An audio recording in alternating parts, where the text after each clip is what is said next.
Yeah, and we'll be live soon.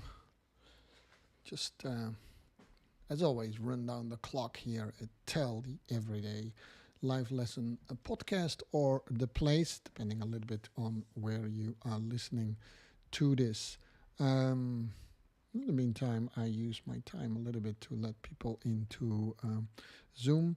If you want to join the Zoom, and in the meantime, I probably also will switch the screens right here. That's a little bit nicer. Right. Okay, there we go.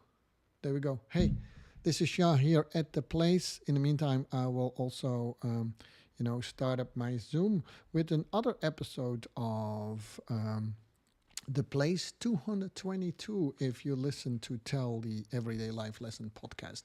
Yeah, I do always do two things. Sometimes people ask me, hey, what's up with the place and what's the difference between Tell? Tell is actually just the name of my podcast. It used to be only an audio podcast, and it actually still is, to be honest. But most of these topics are overlapping, and a lot of people said, why don't you do it at the same time? Why don't you do Tell at the same time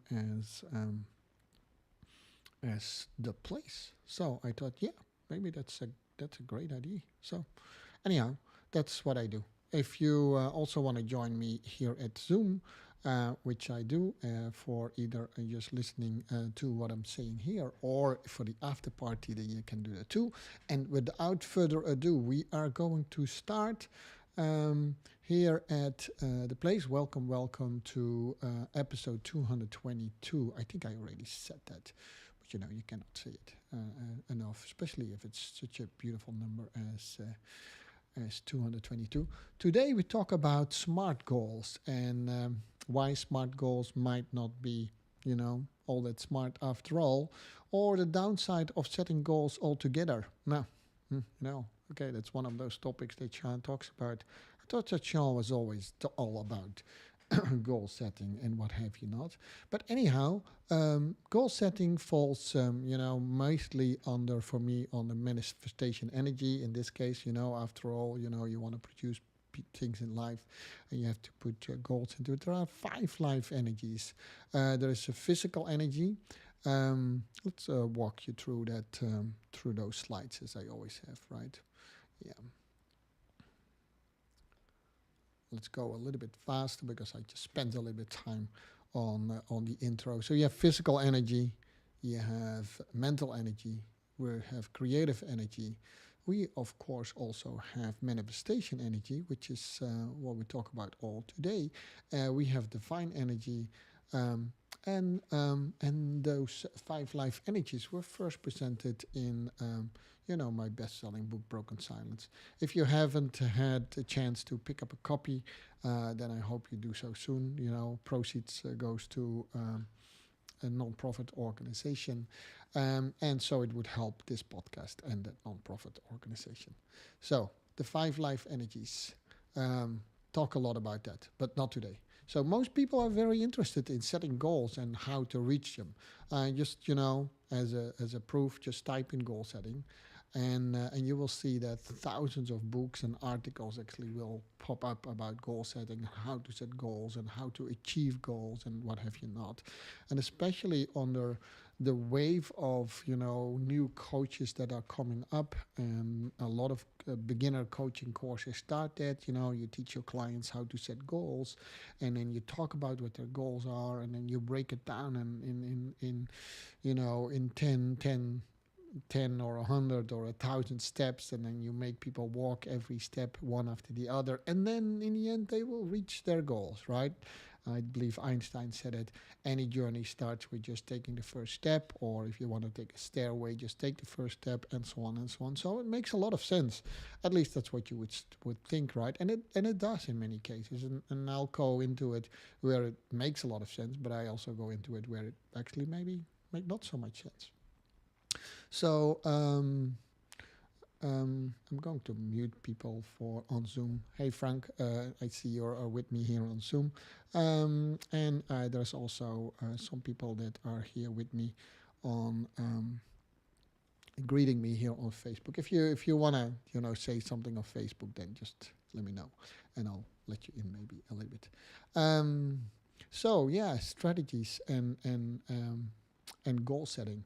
Where was I? Yeah. If you have, so my clients and I work often together on developing strategies and tactics to help them to achieve their goals too in life. And one of the things that we do most of the time in the first or second session, yeah, we do a little bit of goal setting. And so, Jean, if that's all true, then why are you then saying that goal setting is so bad? Now, as with everything in life, nothing is all bad, and nothing, and most of the things are not all good either, right? So, and that's the same thing with goal setting. You just have to know when to apply it, right? So in today's coaching world, and it's almost sold as a formula.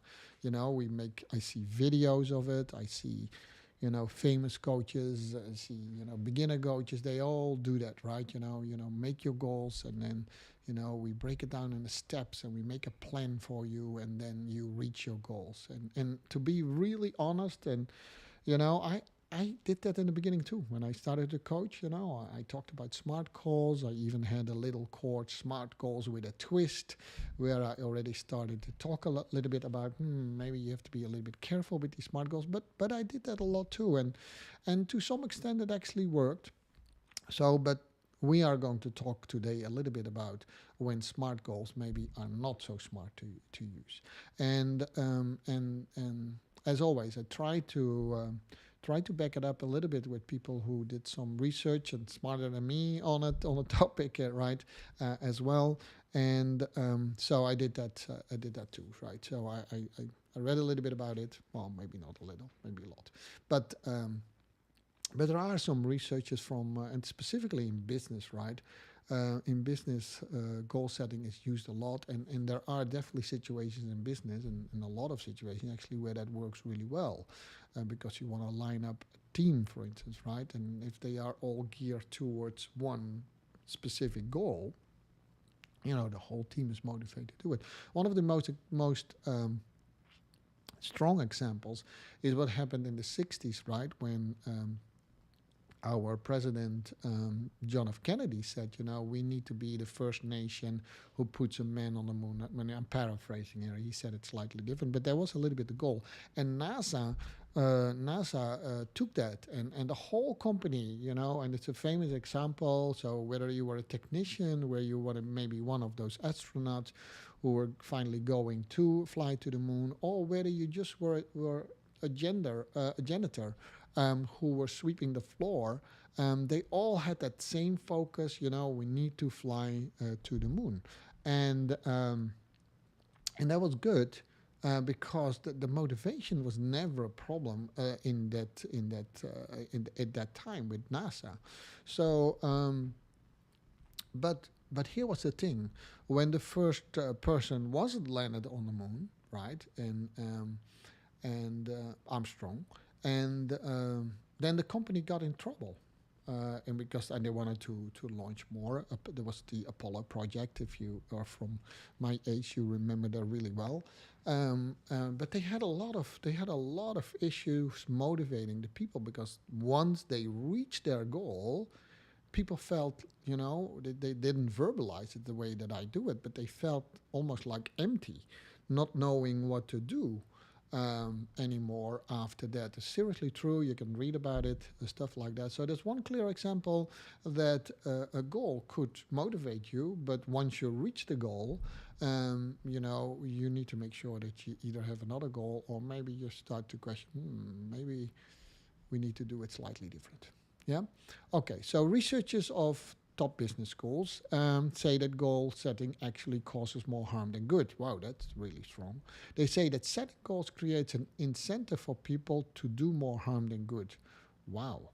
Goal setting program can cause more harm than good. I already said that. They can really cause damage to the individuals and organizations. So that is even stronger than what I say. But actually, these lines, and these are quotes from research done by those people from those business schools, that actually, wondered me, like, maybe that's more to it than I'm already teaching, that you should not always apply goals, and the way how I apply goals is maybe, a pretty, good way to do that. So, but I always say have an open mind, question your own methods, and so that's what I always do. I believe in goal setting for a long time. I just do it. If anyone has been coaching with me, they know that I use a slightly different method for it and try to sharpen that too. And because of that, I definitely read about it, saying, "Hey, maybe I need to go back to that old goal setting principles. Just set your goals and then make a plan and then go after it," which I actually believe that in many cases it's not so effective. And it seems that research actually is backing me up on that point, um, while at the same time, I do believe there are many situations where that does go well. So I was just challenging my own thoughts. So I was reading up on both sides of that equation, so to speak. So the researchers concluded that the beneficial effects of goal setting have been overstated, and that systematic harm can cause by the goal setting has been largely ignored. Among the negative side effects of goal setting programs are an increase in unethical behavior. So let me stop myself there in my track. So this is maybe a little bit more towards teams, and you see that, and whether that's a corporate team or whether that's a sport team, the pressure can be sometimes so high for a team to do so well. Now, if you have followed the plays, then you probably know that I am from the Netherlands.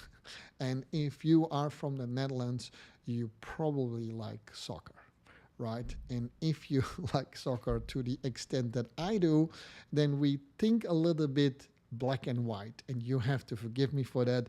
If you cannot come with me on that side, then that's okay. I would not blame for you. But we are really peace-loving people in the Netherlands, except when it's a European Championship or when it's World Championship. And then people like our neighbor countries that we truly love, right? Like Belgium, France, Germany. We like them. We like to eat German food. We like to eat German beer.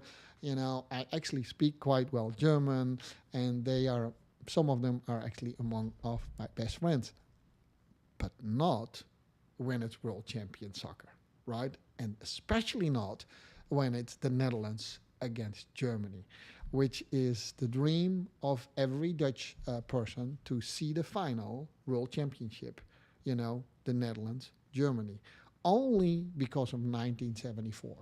And a lot of people think, what, 1974? Is there something historically? Did something historically happen in 1974? Yes, in 1974, the Netherlands actually lost to Germany in the World Championships, and we actually think in a pretty unfair way. Now, totally biased here, and focus a little bit on what I was saying here, unethical behavior. Now, of course, a lot of things, obstructions, that's how we call them in soccer playing. Well, we say football, by the way, in Europe. But in soccer playing is, obstructions. Now, of course, if a German player attacks a Dutch player, then we are all up in arms and say, how dare he to do that? But if a Dutch player did it to a German player, we would say he totally deserved that. So we are completely biased in this. But the pressure on that team and even the fans is so high that we actually really accept unethical behavior on the football field, on the soccer field. It's seriously true. I'm the first one maybe to admit it. It's a little bit how the game is played. And you've seen many players, fall in that trap. Many famous players actually made big falls under the pressure of wanting to be a champion. That goal to be a champion led them to behave different than they actually are in real life. So years and years later, you had a famous incident with a famous football player, and I admire him. I've seen him played live in front of me a few times, Zinedine Zidane. If you are a soccer player and you don't know who Zinedine Zidane is, you should be ashamed. But you also know about his famous head bump that he did.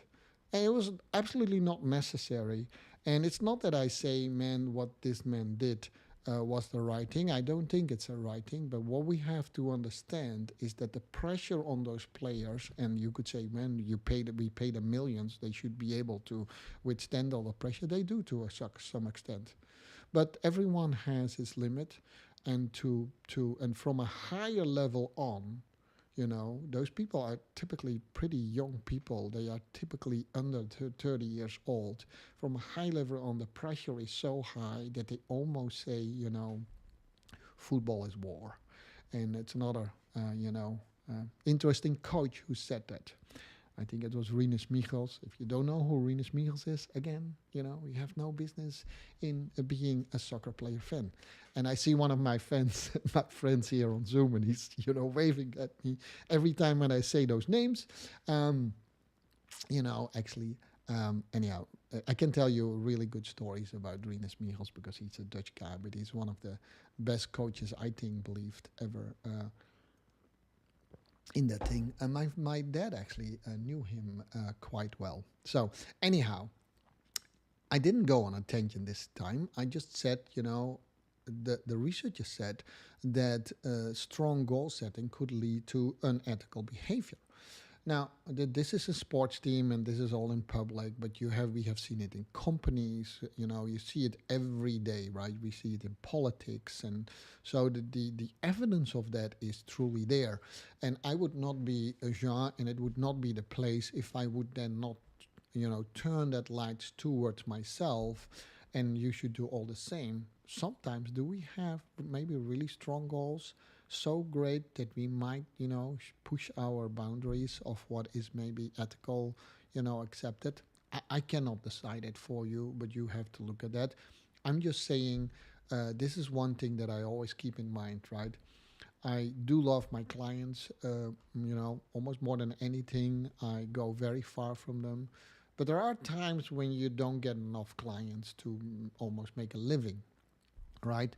And very quickly, and everyone who is in coaching, who is in sales, who is in any service thing that I am into, should watch this. The moment we see our clients as a dollar bill or a euro bill, we should be really careful what we do. And that risk is always there because yes, we work for money, and that there's no problem with that.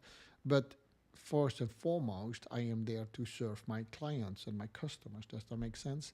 But at time when the push gets a little bit harder, in times when the goals are a little bit maybe more pointy and more stronger, that's when I need to prove to myself, if my credibility, if my morale, and so on can uphold to what it needs to be upheld to. Does that make any sense? So and there were times I immediately admit that I think like, oh my gosh, maybe I was hunting this client way too much to get them on board instead of really discovering first in my situation, can I serve this person with the products and the services that I do? Well, not saying that I'm better than the rest. I'm just saying that I'm trying to do that. And I learned, by the way, this principle in a very, early age of a early time when I started to coach people. And it's always, fun to have a new client. But, in that perspective, I'm just an individual.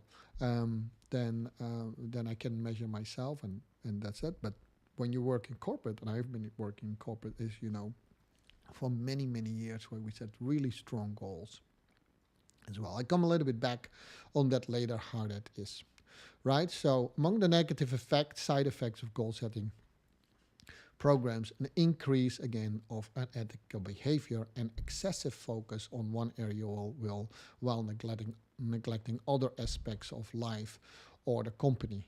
And it gets you, we take more risk that we have. And we even get a little bit less intrinsic motivation if we only focusing on the goal. It becomes more an eccentric motivation, which is, in a previous episode of The Place, I tried to explain. A lot of people say, you only need to have intrinsic motivation, and eccentric motivation is not good, which I actually completely debunked. A lot of things in my life is eccentric. and for instance, taking care of your family is an eccentric motivation, right?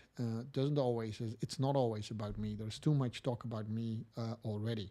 Um, so that part, let me just debunk that part a little bit. But it could decrease intrinsic motivation, and it could be only eccentric motivation. That would be a bad thing, right? So there are many things that those researchers addressed, way more than I can actually do in the place. But it's interesting to think about. Hey, man, there's always so much positive talk about goal setting.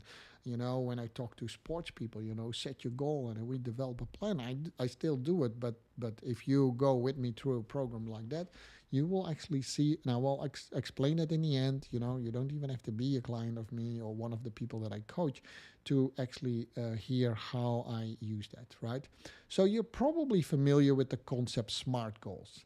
And SMART goals is an acronym, and it's a word, but it's always nice if you can make a word of an acronym.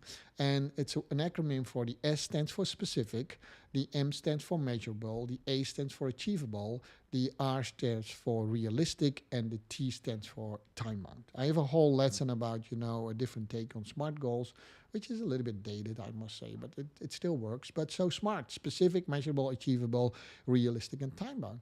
Now, it's easy to see how SMART goals are useful when you are trying to reach a well-defined goal in a very stable situation, right? So that's easy. So if you can control the situation, which is sometimes the case in manufacturing companies and in certain teamwork, then it's really good. If you say, hey, we want to have, I don't know, we have a production of a certain product, and we want to have finished 100,000 at some point in time. Then someone would say, okay, when is that some point in time? Okay, in 2 months' time. Okay, then we have 60 days. Okay, so we can call it back. So it's measurable. It's very specific in this case, right? And where it's achievable, well, our machines can only do 80,000 in a month. So it's not really, it's achievable because we have 2 months, so we only have to do 100,000. Okay, cool, we have that too.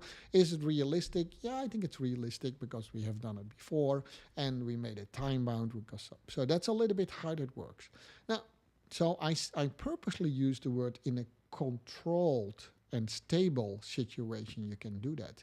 But a lot of people, and I see that, and that's where I, of course, am publicly most known about, is the sports coaching that I do, and mainly with dancers.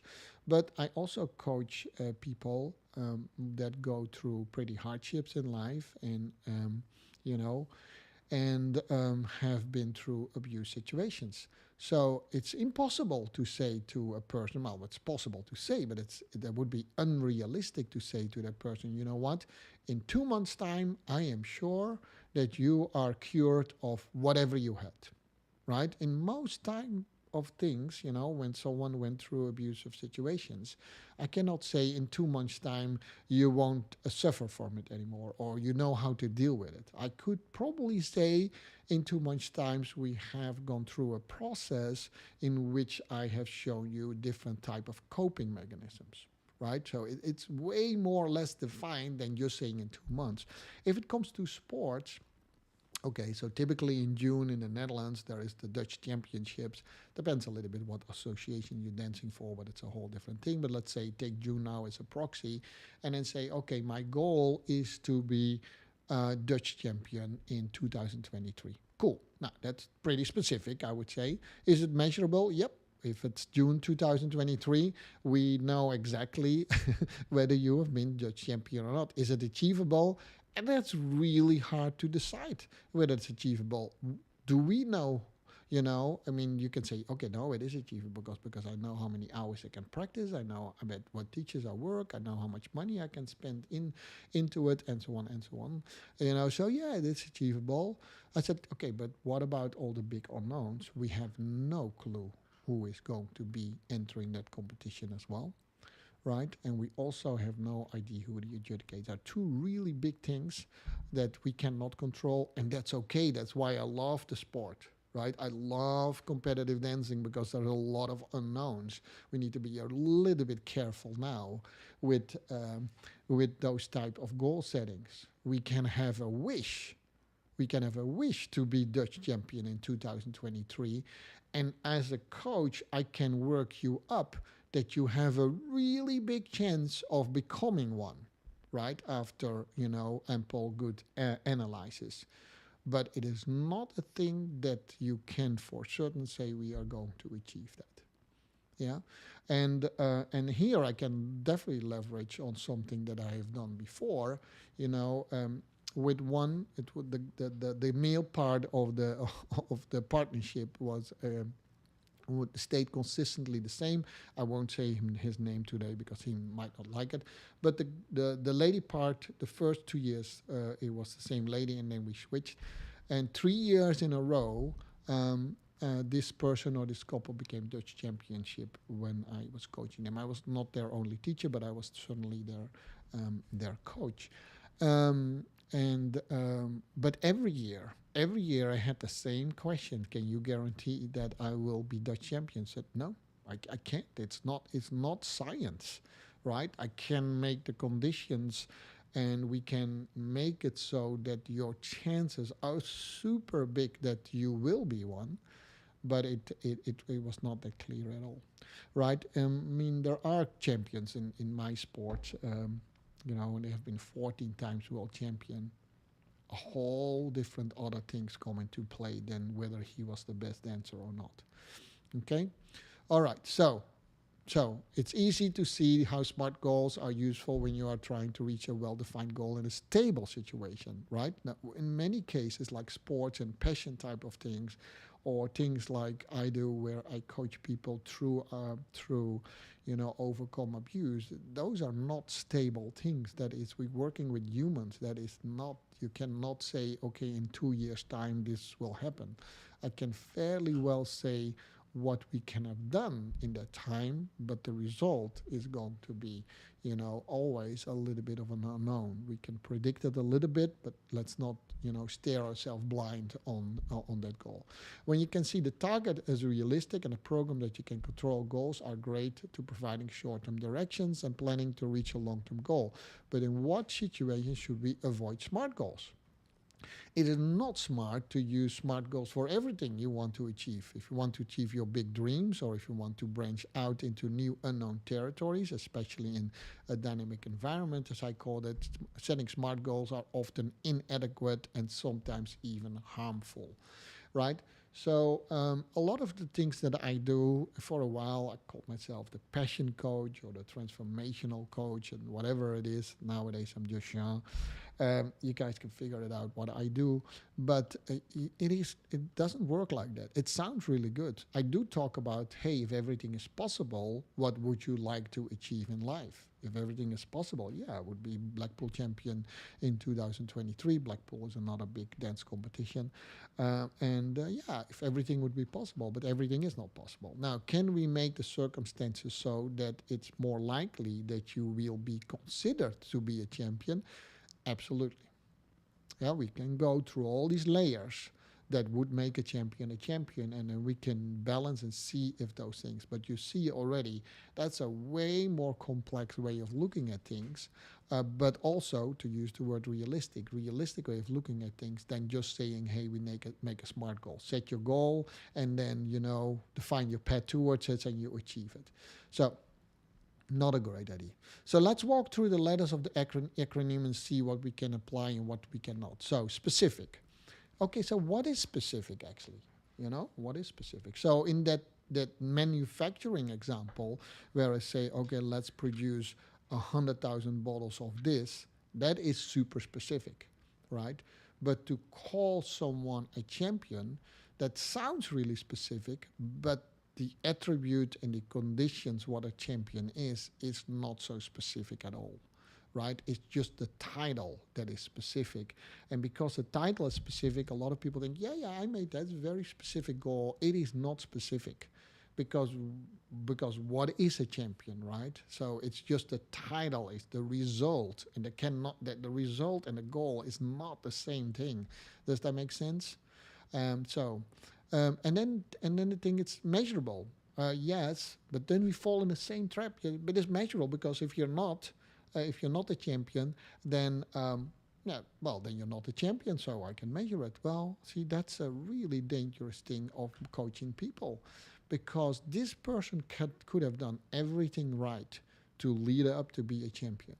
And I do understand that disappointment if they're not. But there are a lot of things that we cannot control.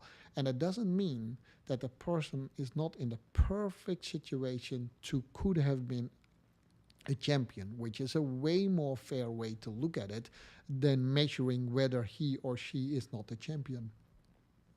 Because in a sport like dancing, it is also influenced by the opinion of other people. And then we can say, yeah, but John, soccer is then way more fair. You know, it's way more fair. Either you scored or you don't score. Okay, to that point, it's fair.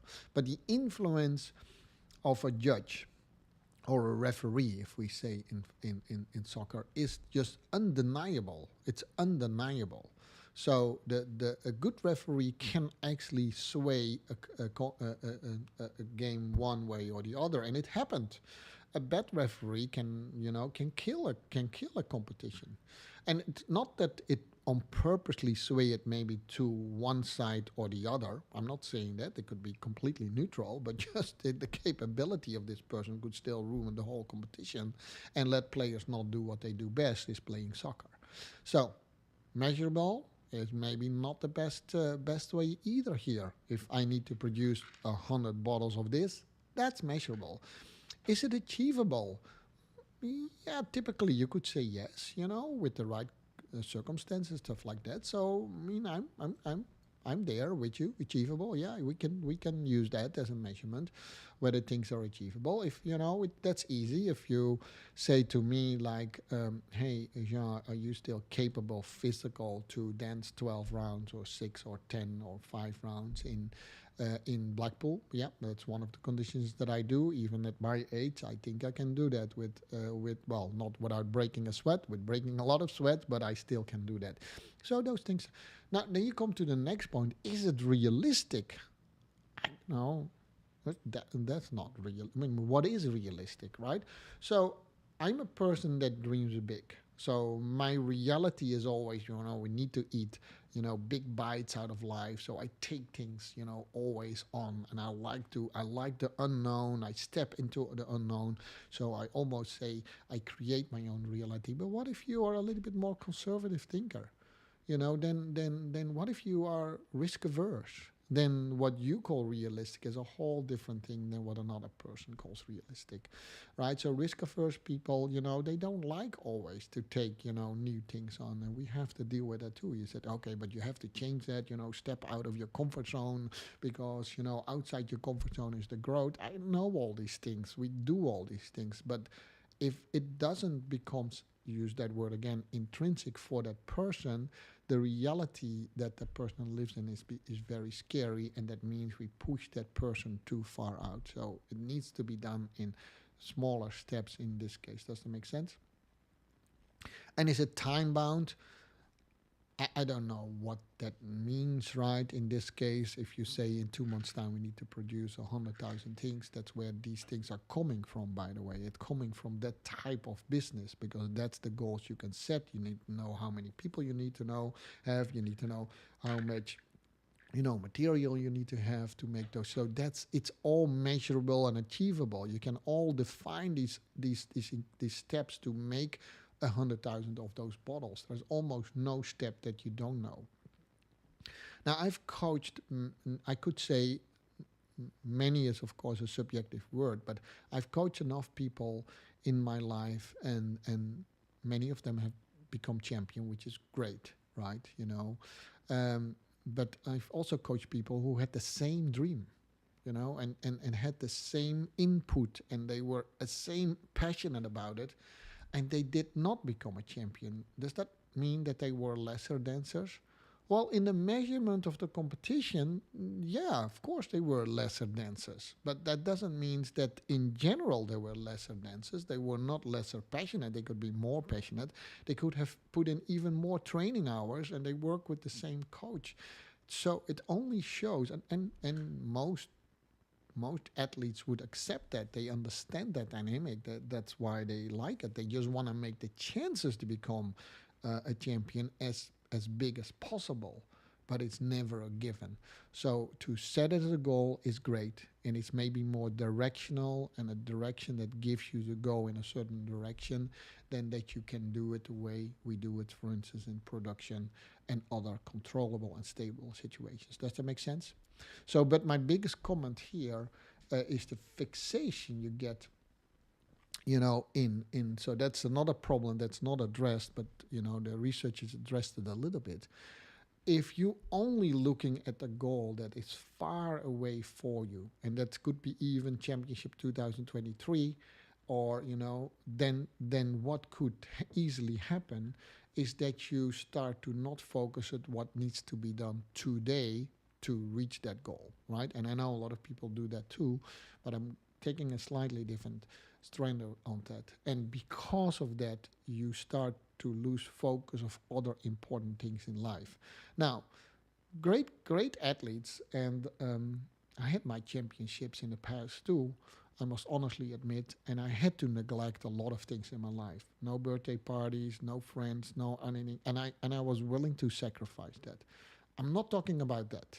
That is your choice. If you want to focus so much on what you want to achieve that you neglect your wife, your children, your family, your friends, your social life, that's all up to you, right? If that's a true choice from you, if you as one of my students feel that I push you to do that, then it's not good. Does that make sense? Well, and if you want to, be too much with your friends, family, and stuff like that, I'm going to question whether whether it's realistic to have a goal to be a champion. And it should be a discussion. It's never a push. Does that make sense? So that's where it comes. What I actually mean, if you only focus on one thing, and that's specifically with people who want to achieve a physical goal, is that neglect other things in life, what I now call the 5 energies in life. And if you focus really well, you actually don't focus on one of those energies, which could be a physical goal, right? Getting the best athlete that you can be. But that means that you also need to take care of your mental energy, your creative energy, and your manifestation energy, and ultimately also your divine energy. And that, my best people, actually leads to better results, not only as a champion, but also as a human being. So does that make sense? So sometimes a goal is, in the light of a longer goal. And when we reach that first goal to be a champion 2023, and maybe you want to be a world champion in 2028, then you put everything aside for that little goal in 2023. And because your focus was too narrow, you would never get your 228 goal. Does that make sense? There needs to be a broader look at these goals, then you think only that narrow result-driven goals to be a true champion, in my mind. It's all opinions, but some of them actually is based on research too. Setting goals and immediately putting them into a plan neglects often, and that's another part of it, and this is where you almost need to take notes. Setting goals and immediately putting them into a plan neglects most of the times the habits and beliefs we already have today. So it's really nice and easy to sit down and share and say, hey, let's become champion in 2023. Oh, if we become champion, we need to practice 5 hours a day. We need to find the right coaches and teachers. We need to find the right partner. We need to have this type of clothes, or whatever it is we need. Okay, we know now, need to know what needs to be done. What often is neglected is what is the material that we work with. Now, again, you make 100,000 of these bottles, this material is pretty easy, right? The resources that you have is pretty easy. Do we have the money to buy the plastics? Do we have the machinery in place? Do we have the manpower in place? Okay, yeah, we all have that. Okay, let's go for it. But if you work with a human being, yeah, money is a factor, time is a factor, but your own energy is definitely also a factor, and definitely the way we behave during the day, our normal habits, is a huge factor, which is very often neglected in setting those goals. Actually, in defining those goals, there's not a single word in about whether that is, right? So here you come definitely to where Sean coach ins a lot, is you need to understand the habits that you have today and the beliefs that you have today, because basically what you do in life, and what you reach in life is only a sum of the habits and beliefs that you have. That's basically its bottom line. That's what it is. So if you're not willing to change those habits and belief, it doesn't matter what goals you put in line there. Because if it's a goal that you achieve anyhow with the habits and beliefs that you have today, it's no point of setting that goal. You would have achieved it anyhow. Does that make sense? But if it's something else for which you have to change your habits and belief, you have to be willing to look at those. And that's where a lot of people come into trouble. With habits, I can actually get them very far, but sometimes the beliefs are a little bit hard to crush. So let me give you an example. Habits, smoking is a habit. And once I was a smoker too, and I achieved already quite a bit.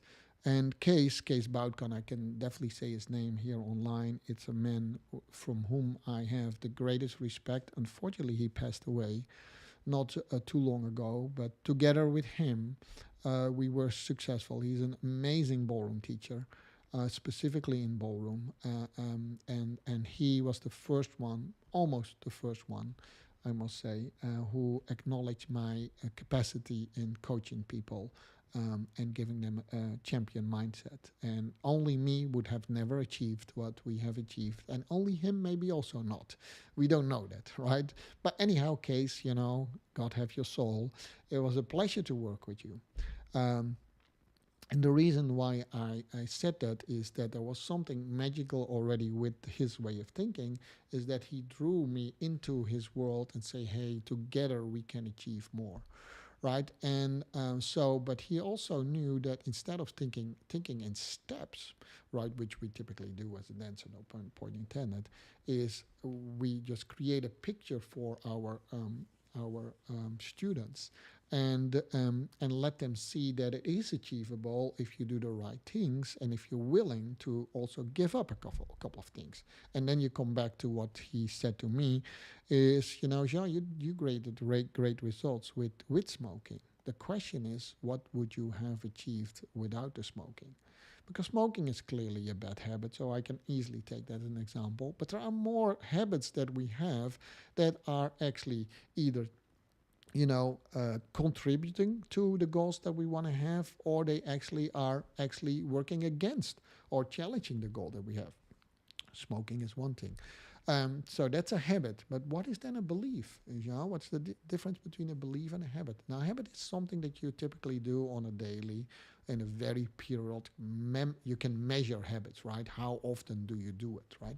A belief is something that you have, and a belief comes actually before your habit. So if I already take the belief that I started too late in dancing to achieve anything, worthwhile mentioning, then that could be both true and it could be a belief. So when is it true and when is it a belief then? Well, that's really hard to immediately say. But, at the age of 30, you can achieve still way more than you think.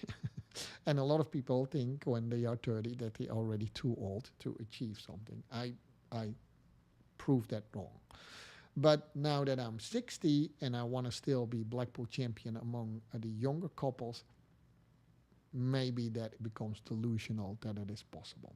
It is possible maybe, but it's not. But you could actually already feel that it is. Does that mean that I have to stop dancing? Hell no, I could still dance with the seniors or in another place. I mean, it doesn't have to be like that. It's just, maybe it's time also to let the young people, compete with the young people. So there's belief and not belief. And what's another false belief? Oh, to become a champion, you have to be rich. It certainly helps to have money to become a champion. But most champions, definitely in the time that I was dancing, actually worked themselves up from having basically nothing to become a champion. And actually, when they reached that level where they were to be considered a champion, that's when actually money also came in. So one does not have. So some people believe, I need to be first rich. Talent is a false belief.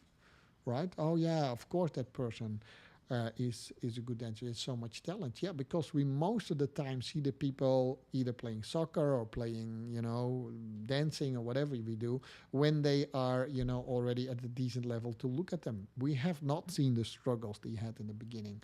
I met a guy named Peng Jun, and he is one of the best speakers you can find. He sells, he can literally sell anything on stage. Literally, he's famous for that. He's great at it.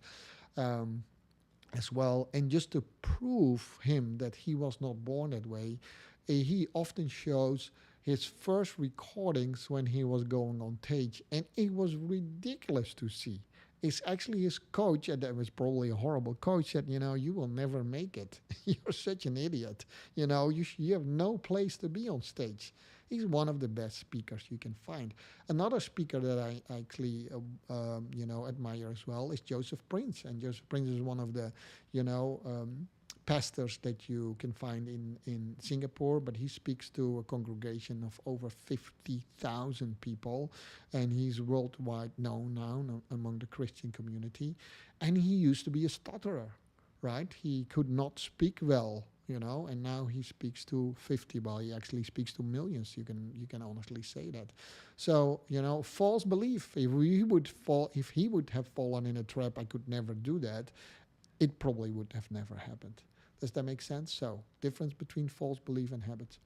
And instead of thinking of steps you need to achieve a goal, need to think more about what person do I need to become to reach a goal. That's a much better way of looking at it than just looking at it too analytical and saying, okay, I need to do this, I need to practice so many hours. We do that too, by the way. If I coach people and couples, we look at the more pragmatic things of life and dancing as well.